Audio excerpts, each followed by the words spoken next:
All right, hello.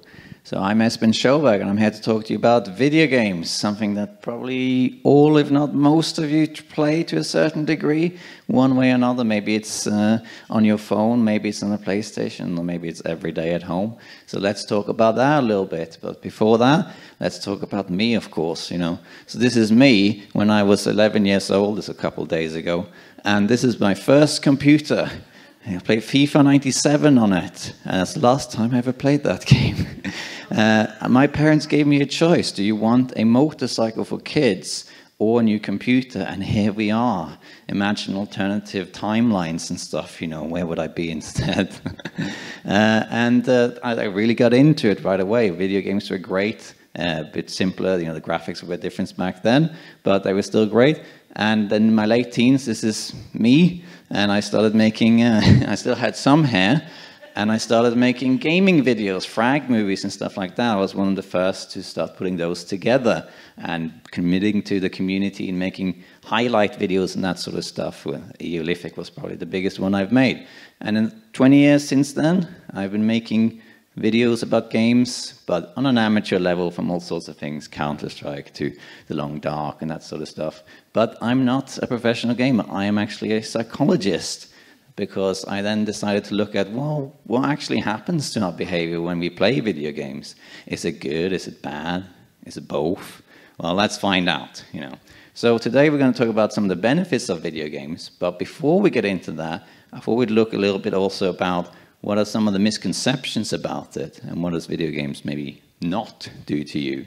And one of them is violent behavior and that sort of stuff. So we're going to talk a little bit about that. Before we get into it, though, the history of gaming spans from pretty much the 70s to today. Initially, it was just more an exhibition thing. Scientists will make some sort of programming or rudimentary game and show it off to people. Then it transitioned into the arcade. You go and play together. And then it went into the home with the consoles, and you sat in front of the TV as a family and played video games. And then, of course, you had the broadband revolution in the early 2000s. Now you had this thing called internet that we could all go together and, as a group, we could slay that dragon that drops the epic loot and all that stuff. So it became this global phenomenon. We're all connected, can play with everyone in the world, both against each other or with each other. So it changed the whole landscape of it. And of course now we have gaming in the phones. So gaming is really everywhere. About 40% of the population plays video games some way or another. And of course now everyone has access to video games, so the real number will probably be higher if everyone did have access to it. We're on our phones all the time, and some of that is just playing video games. In Norway, about 90% of children play video games one way or another, both boys and girls. It's only until they come to the late teens that boys tend to do it a bit more, but still about 2/3 of all girls still play it. So it's something that's really big. The video games is $1 billion industry. It's on par with the the film industry today. Esport is growing. It's starting to catch up with like regular sports, I guess you could call it. So it's this huge thing. We can even watch people play. We can go on Twitch and watch people play it and realize how really bad we are at the game when we watch them do it. So it's become a really long way. But what does it really do with us when we play the games? Well, early on, people really talked about violent behavior when you played video games. I mean, look at this kid. Doesn't she look angry? She probably got destroyed by Smurfs again or something like that, and she rage quit. So does that mean that video games make us violent?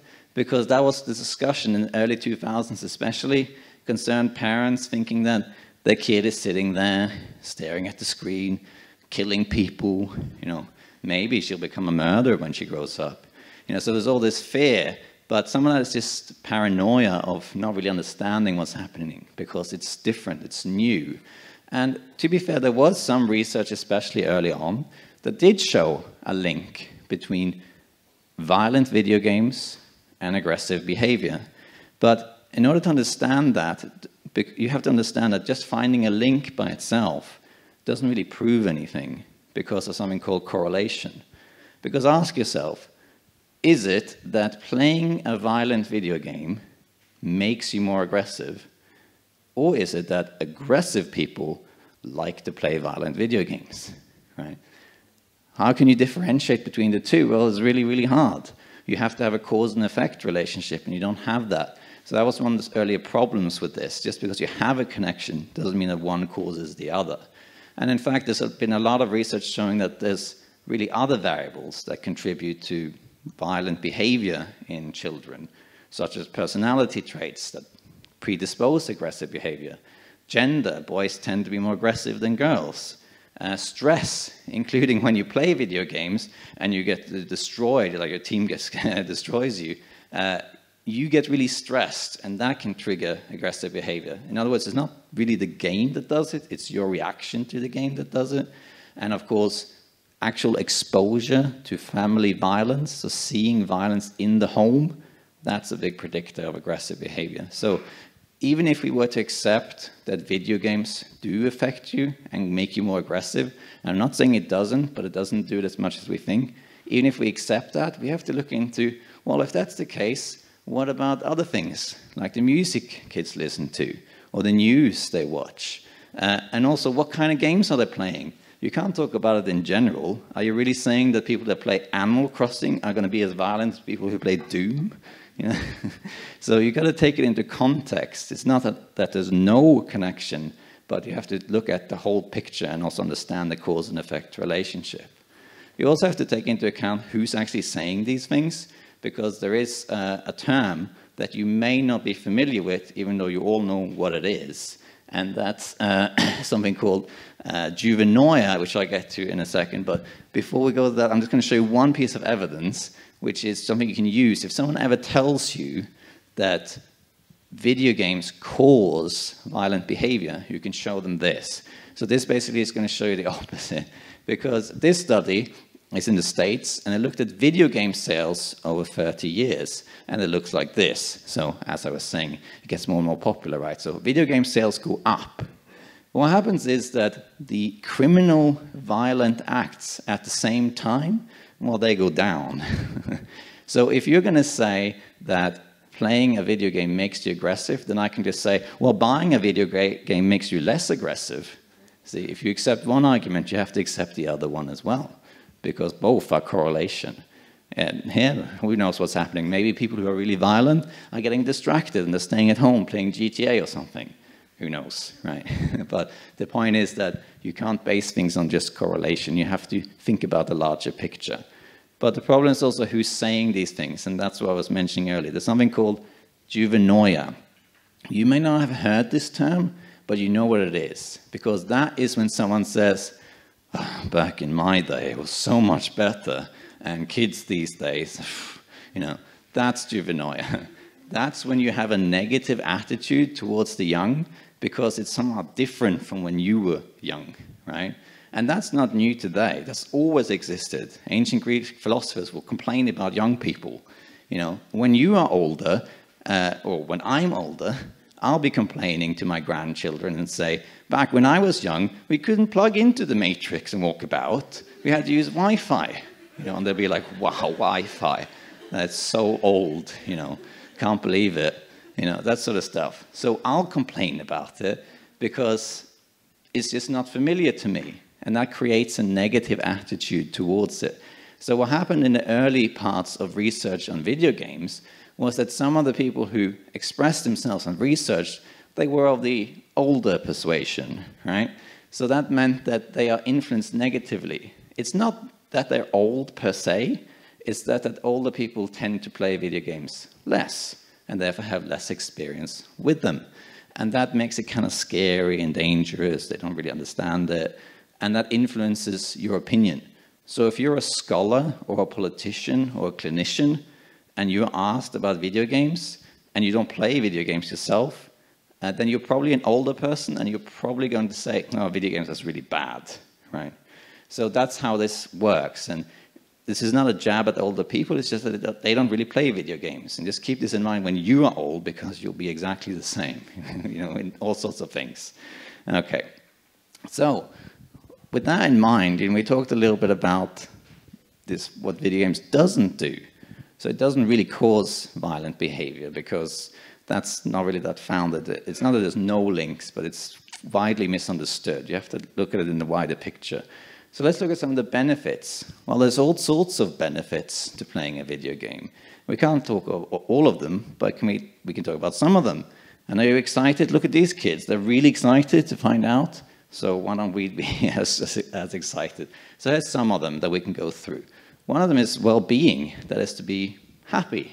You actually get happier playing video games. If you play about 10 hours every 2 weeks, you are happier than people that don't play video games. How about that? So if we were to accept that it makes them aggressive, at least they're happy being aggressive, right? You know. So there are certain conditions to this, which is autonomy. That is to say, if you play a video game, you have to be in control of the game. You are the one in charge, and you're playing it because you want to. You also have to have a sense of relatedness to the game and the people you play with.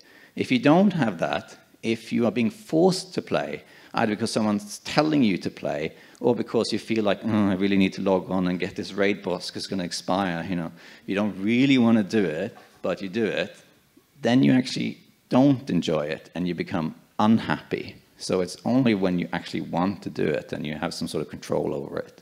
And then there's things like mathematics. A lot of games have a mathematical component to it. Sometimes it's very straightforward, like just add and subtract, but sometimes it's probability and likelihoods and statistics and budgets.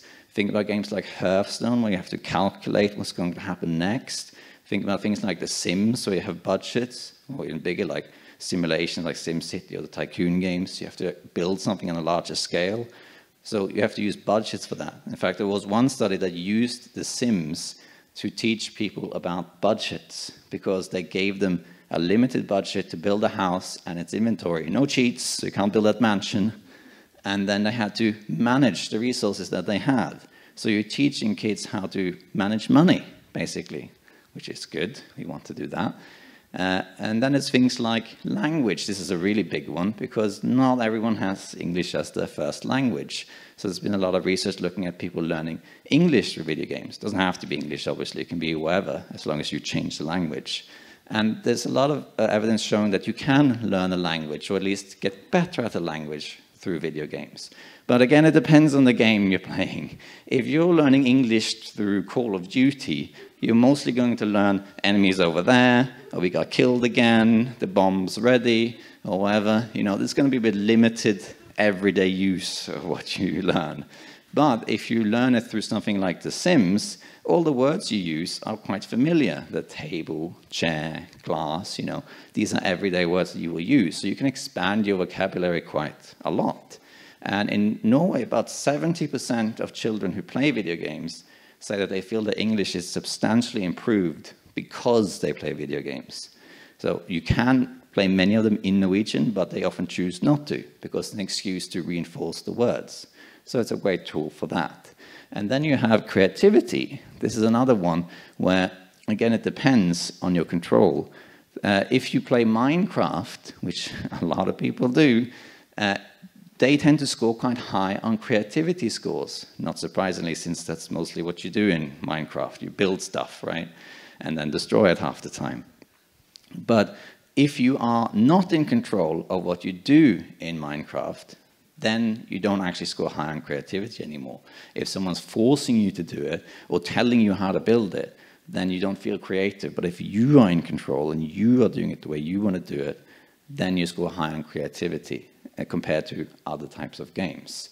And then also we have decision making. This is for those of you who play those fast games, who play Counter-Strike and PUBG and Call of Duty and Overwatch and all those things. You guys have to do it really fast, because you have to make snap decisions where a few milliseconds could be the difference between winning and losing, because things happen really, really, really fast.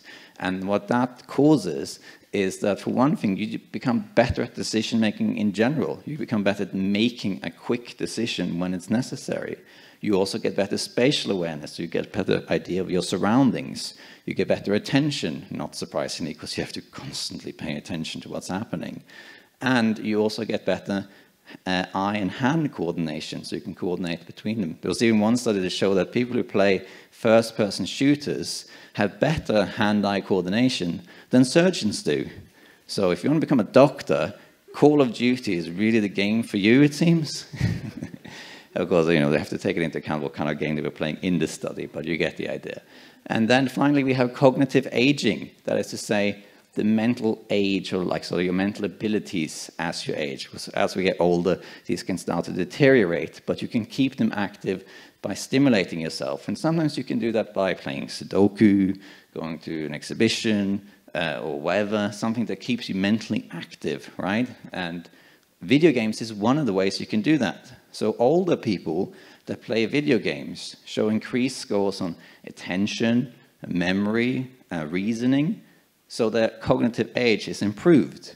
But again, it only depends on what game they're playing, because if they don't enjoy the game they're playing, then this doesn't happen. It's only if they actually think it's fun. So again, it matters. So we're coming back to this discussion, just like when we talk about aggression, you have to specify at least what type of game we're talking about. We can't generalize, because there's so many different games. Playing Plants vs. Zombies is not the same as playing Grand Theft Auto, for example, right? They are different categories, and they will develop different skills. So with that in mind, you got to take into account what you're playing. So when you go and play a game next time, think about what that game is and what sort of skills you think you are developing with that game. And most importantly, think about, are you playing this game because you want to? Or is it because someone's pressuring you? Because if someone's pressuring you to play it, you're not really going to get the same benefits. Now, it's not to say that there are only benefits. There are, of course, drawbacks with video games too. Just like anything else, you can get addicted to it. There's still some issues of sexism, of trolling. This could be social withdrawal, although there's also a lot of studies that show that video games actually makes people more social, because people can connect more easily online than they can in person. So that's another upside as well. So when you play next time, think about what you're playing and why you're playing it, and maybe think about what should you play if you want to develop a certain type of skill. And with that, good luck and have fun.